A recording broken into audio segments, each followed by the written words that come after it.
সকল কাজ শুরু করার আগে বিসমিল্লাহ।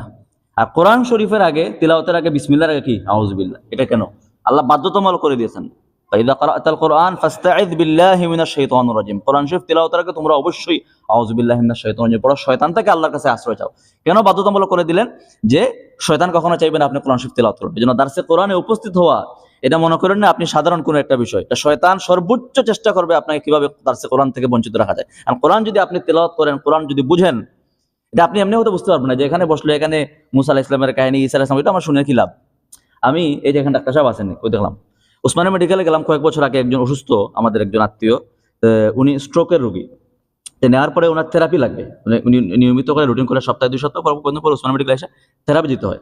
তা আমি একবার আসলাম ওনার সাথে। তা আমার একটা কৌতূহল যে থেরাপিটা কেমনে দেয়, আমি একটু ভিতরে ঢুকে দেখি, যেহেতু ডাক্তাররা আমাদের অনেক ডাক্তারের পরিচিত, একটু একটু আমার কৌতূহল যে আমি থেরাপিটা কেমনে দিয়ে দেখি। উনি স্ট্রোক হওয়ার পরে এক পাশে ওনার অবশ হয়ে গেছে, প্যারালাইজড হয়ে গেছে।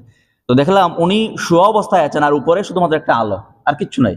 আমি ভাবছি মানে এরপরে মনে হয় চিকিৎসা শুরু হবে না, কতক্ষণ বসলেন তা আবার শেষ। এভাবে প্রত্যেক কয়েকদিন পর পর আসতে হয়। এটা কি ফায়দা? এরকম করতে করতে দেখা গেল এক পর্যায়ে পুরো সুস্থ হয়ে গেছে মাশাআল্লাহ। আমি চিন্তা করলাম একটা আলো, শুধুমাত্র তার শরীরের উপর একটা লাইট দিয়ে আলো দেয় না, স্বাভাবিক একটা আলো, আর কিচ্ছু না, এটাই চিকিৎসা।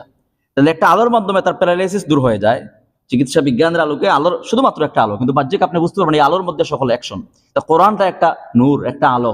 এটা আপনি বাহ্যিক কথা বুঝবেন না। এখানে তো মুসা আলাইহিস সালামের কাহিনী, ঈসা আলাইহিস সালামের কাহিনী, বিভিন্ন বিষয় আল্লাহ তাআলা মানুষকে বানাইছেন। আল্লাহ তাআলা মানুষের যা যা প্রয়োজন, তার সঠিক রাস্তা, তার সঠিক হেদায়ত, এই সবই আল্লাহ তাআলা কোরআনের মধ্যে রেখে দিয়েছে। এজন্য কোরআনটা হেদায়ত, কোরআনটা পড়া, কোরআন বুঝা, কোরআনকে গবেষণা করা এবং কোরআনে আল্লাহ তাআলা কি বলছেন সেটা অনুধাবন করা, এটা অনেক গুরুত্বপূর্ণ বিষয়।